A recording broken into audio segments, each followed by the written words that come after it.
আসসালামু আলাইকুম everyone, welcome to my channel. উপরটা অনেক বেশি ক্রিস্পি, সেই সাথে দেখতেও লোভনীয় আর খেতেও মজাদার এইরকম একটি রেসিপি হচ্ছে ফিশ ফিঙ্গার। রমজান মাসে আলু বেগুনি খেতে খেতে বোর লাগলে এই রেসিপিটি ট্রাই করতে পারেন। এত মজার একটি রেসিপি যেটা ইফতার প্ল্যাটারে থাকলে বাকি খাবারগুলো আপনি সরিয়ে রাখবেন। একদিন বানিয়ে আপনারা সংরক্ষণ করে রাখতে পারবেন প্রায় 2 থেকে 3 মাস পর্যন্ত। একই ভিডিওতে আপনাদের সংরক্ষণ পদ্ধতিও দেখিয়ে দেব। এইভাবে যদি আপনারা একবার ফিশ ফিঙ্গার বানিয়ে খান না, অন্যভাবে কখনোই আপনারা এই রেসিপি ট্রাই করবেন না। তো রমজানের প্রিপারেশনটা এখন থেকেই শুরু করুন। ফ্রোজেন আইটেম তৈরি করে চলুন রেসিপি দেখে আসি। বিসমিল্লাহ। ফার্স্টে এখানে আমি আমাদের পুকুরের রুই মাছ নিয়েছি। আপনারা চাইলে অন্য কোনো মাছও নিতে পারেন, বড় মাছ নিলেও কোনো সমস্যা হবে না। মাছের ভিতর দিয়ে দিচ্ছি 1/2 চা চামচ হলুদের গুঁড়া আর স্বাদ মতো লবণ। এবার মাছগুলো সিদ্ধ হওয়া পর্যন্ত জাল করে নিচ্ছি। প্রায় 10 থেকে 12 মিনিটের মতো সময় লাগতে পারে এই মাছগুলো সিদ্ধ হতে। 10 থেকে 12 মিনিটের বেশি সময় লাগবে না, কারণ মাছগুলো দ্রুত সিদ্ধ হয়ে যায়। এবারে পানি ঝরিয়ে মাছগুলো আমি একটা প্লেটে উঠিয়ে নিচ্ছি। কিছুক্ষণ অপেক্ষা করব মাছগুলো ঠান্ডা হয়ে যাওয়া পর্যন্ত। যখন কিছুটা ঠান্ডা হয়ে এসেছে তখন মাছের কাঁটাগুলো বেছে নিয়েছি। একটু ভালোভাবে বেছে নিতে হবে, এর ভিতর যেন কোনো কাঁটা না থাকে। আর হ্যাঁ, অবশ্যই চেষ্টা করবেন যে মাছে কাঁটা কম থাকে সেই মাছ নেওয়ার জন্য। আমি খুবই সাবধানে মাছগুলো বেছে নিয়েছি। এখন আমি মাছটাকে এক সাইডে রেখে চলে যাচ্ছি চুলাতে। একটি প্যানে সামান্য পরিমাণে তৈল দিয়ে 1/2 কাপ পেঁয়াজ কুচি দিয়ে দেব। পেঁয়াজটাকে আমি মিহি চপ করে নিয়েছি। পেঁয়াজটাকে নেড়েচেড়ে ভেজে নিচ্ছি পেঁয়াজের কালারটা যতক্ষণ চেঞ্জ না হয়। পেঁয়াজের কালারটা চেঞ্জ হয়ে আসলে এবার দিয়ে দিচ্ছি 3 চামচ কাঁচা মরিচ কুচি। মরিচটাকেও আমি একদম মিহি চপ করে কেটে নিয়েছি। আর হ্যাঁ, কাঁচামরিচটা আপনারা আপনাদের টেস্ট অনুযায়ী দিবেন, যে যেরকম ঝাল খেতে পছন্দ করেন। সবকিছু আবারও কিছুক্ষণ ভেজে নিচ্ছি। এরপর দিয়ে দিচ্ছি 1/2 চামচ আদা বাটা এবং 1/2 চামচ রসুন বাটা। আবার ভালোভাবে নেড়েচেড়ে মিশিয়ে নিয়ে খুব ভালোভাবে ভেজে নিচ্ছি, যতক্ষণ না রসুন ও আদার কাঁচা গন্ধটা চলে না যায়। হালকা ভাজা হয়ে গেলে দিয়ে দিব 1/2 চামচ মরিচের গুঁড়া, 1/2 চামচ হলুদের গুঁড়া, 1 চামচ জিরার গুঁড়া, 1 চামচ গরম মশলার গুঁড়া ও স্বাদ মতো লবণ। চুলার আঁচ একদম লোতে রেখে মশলাগুলোকে কিছুক্ষণ ভুনে নিচ্ছি। এবারে দিয়ে দিচ্ছি আগে থেকে বেছে এবং ঝোড়া করে রাখা মাছগুলো। এবার এই মশলার সাথে মাছগুলোকে কিছুক্ষণ ভেজে নিচ্ছি। চুলার হিট কিন্তু এই পর্যায়ে বাড়ানো যাবে না, তাহলে সবকিছু খুব দ্রুত পুড়ে যাবে। চুলার হিট মিডিয়াম টু লোতে রেখে এই রান্নাটা করে নিতে হবে। এইবারে দিয়ে দিচ্ছি প্রায় 1.5 কাপ পরিমাণে আগে থেকে সিদ্ধ করে ও গ্রেট করে রাখা আলু। আলুটা অবশ্যই পরিমাণ বুঝে দেবেন। অতিরিক্ত আলু এখানে ব্যবহার করা যাবে না, তাহলে মাছের টেস্টটা কিন্তু কমে যাবে। নেড়েচেড়ে সবকিছু খুব ভালোভাবে মিশিয়ে নিয়ে আবারও কিছুক্ষণ জাল করে নিচ্ছি। মিশ্রণটাকে চুলা থেকে নামানোর আগে দিয়ে দিচ্ছি 1/2 কাপ ধনিয়া পাতা কুচি এবং 1/2 চামচ গোলমরিচের গুঁড়া। এখন সবকিছু খুব ভালোভাবে মিশিয়ে নিতে হবে।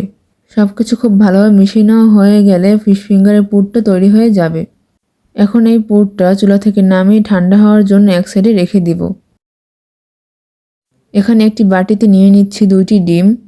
একটি কাঁটা চামচের সাহায্যে ডিম দুটোকে খুব ভালোভাবে ফেটিয়ে নিচ্ছি।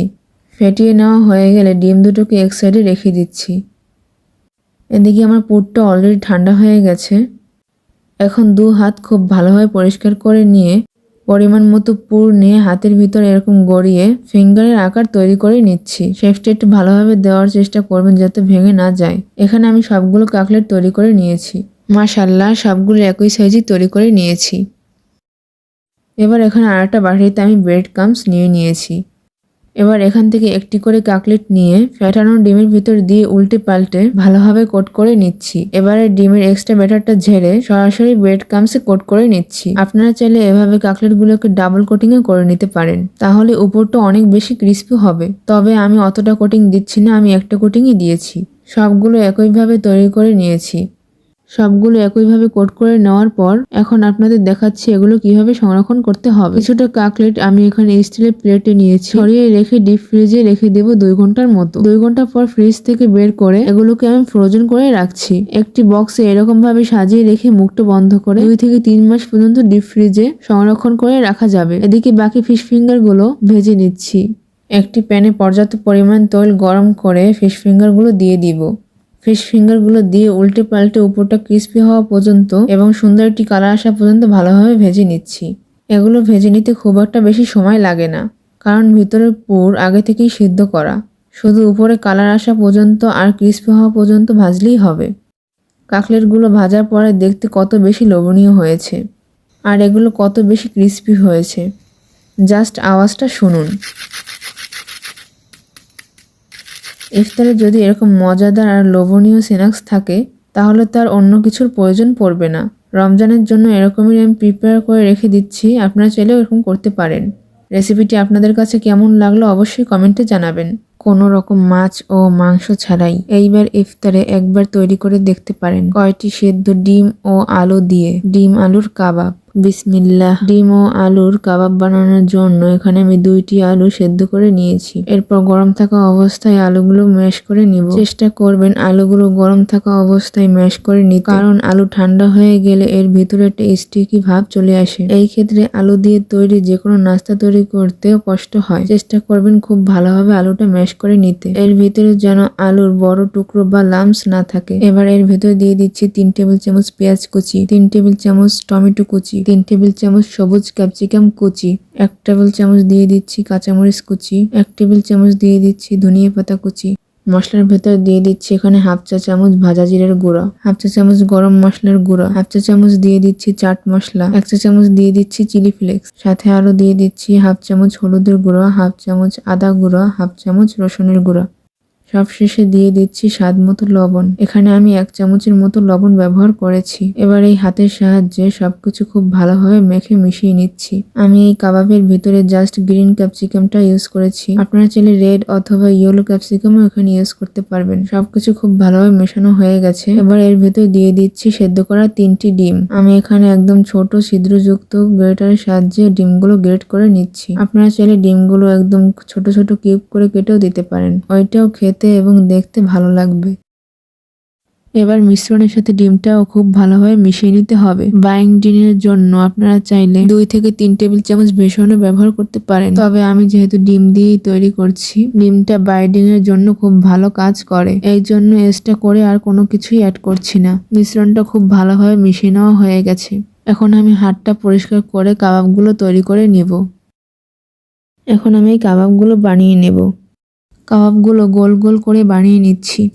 এই যে এখানে আস্তে আস্তে আমার সব কাবাবগুলো বানানো হয়ে গেছে। এইবারে পরবর্তী কোটিং এর পালা। চলে যাচ্ছি আমি পরবর্তী স্টেপে। এখানে আমি একটি মিক্সিং বলে নিয়ে নিচ্ছি 1 কাপ ময়দা। ময়দার পরিবর্তে আটাটাও ইউজ করা যেতে পারে। সাথে দিয়ে দিচ্ছি 1/2 চা চামচ লবণ আর দিয়ে দিচ্ছি 1/2 চা চামচ চিলি ফ্লেক্স। এইবারে নর্মাল তাপমাত্রার পানি দিয়ে একটা ঘন ব্যাটার তৈরি করে নিচ্ছি। পানিটা একবারে না দিয়ে অল্প অল্প করে দিতে হবে। একদম ঘন ব্যাটার তৈরি করে নিতে হবে, কারণ এই ব্যাটারটি যদি পাতলা হয় তাহলে কাবাবের উপরটা ভালোভাবে কোটিং হবে না, অনেক বেশি প্রবলেম হবে। এছাড়া তেলে ভাজার সময় ফেটেও যেতে পারে। এখানে আমি হলুদ কালার ব্রেড ক্রাম্ব নিয়েছি, আপনারা চাইলে অন্য কালারও নিতে পারেন। এইবারে আগে থেকে তৈরি করে রাখা একটি করে কাবাব নিয়ে ব্যাটারের ভিতর দিয়ে দেব। এরপরে উঠিয়ে এক্সট্রা ব্যাটারটা ঝরিয়ে সঙ্গে সঙ্গে ব্রেড ক্রাম্বের ভিতর দিয়ে দেব। তারপর ব্রেড ক্রাম্বের সাথে ভালোভাবে কোটিংটা করে নিচ্ছি। এই কোটিংটা একটু ভালোভাবে চেপে চেপে বসিয়ে দিব, যাতে তেলে ভাজার সময় ব্রেড ক্রাম্বস গুলো খুলে না যায়। আপনাদের কাছে ব্রেড ক্রাম্বস না থাকলে পাউরুটির গুঁড়ো বা টোস্টের গুঁড়ো দিয়েও করতে পারেন। আপনারা দেখতেই পেরেছেন যে আমি কোটিংটা কিভাবে করেছি। একটু সময় নিয়ে কোটিংটা করার চেষ্টা করবেন, তাহলে দেখবেন তেলে ভাজার সময় কাবাবের কোটিং খুলে যাবে না। এখন আমি সবগুলো বানিয়ে নিয়েছি। এখন একটি কড়াইতে পর্যাপ্ত পরিমাণ তেল দিয়ে দিয়েছি। তারপর তেলটা ভালোভাবে গরম হয়ে যাওয়ার পর এখানে কাবাবগুলো দিয়ে দিব। ব্রেড ক্রাম্বস দিয়ে তৈরি করা যে কোনো আইটেম তেলে ভাজার সময় হাই হিটে ভেজে নিতে হয়। এছাড়া ব্রেড ক্রাম্বস গুলো অধিক পরিমাণে তেল শোষণ করে, এই জন্য ব্রেড ক্রাম্বস দিয়ে তৈরি করা যে কোনো আইটেমই ভাজুন না কেন তেলটাকে একদম হাই হিটে গরম করে নেবেন। আপনারা দেখতেই পাচ্ছেন তেলটা কিরকম গরম হয়েছে। প্রায় 1.5 থেকে 2 মিনিটের মতো ভালোভাবে উল্টে পাল্টে ভেজে নিয়েছি, কারণ এর ভিতরে যে আলু এবং ডিমগুলো ব্যবহার করা হয়েছে, কারণ এগুলো আগে থেকে সেদ্ধ করা রয়েছে, তাহলে কাঁচা ভাব থাকার আর কোনো চান্স নেই। সবগুলি কাবাব ভেজে নিয়েছি। এবারে দেখুন কাবাবগুলো কত বেশি লোভনীয় হয়েছে। ইফতার টেবিলে আপনারা যদি এরকম একটি আইটেম রাখেন, সকলের নজর তো ওই দিকেই চলে যাবে।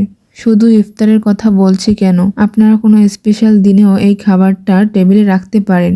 আপনার খাবার টেবিলের লুকটাই চেঞ্জ করে দিবে।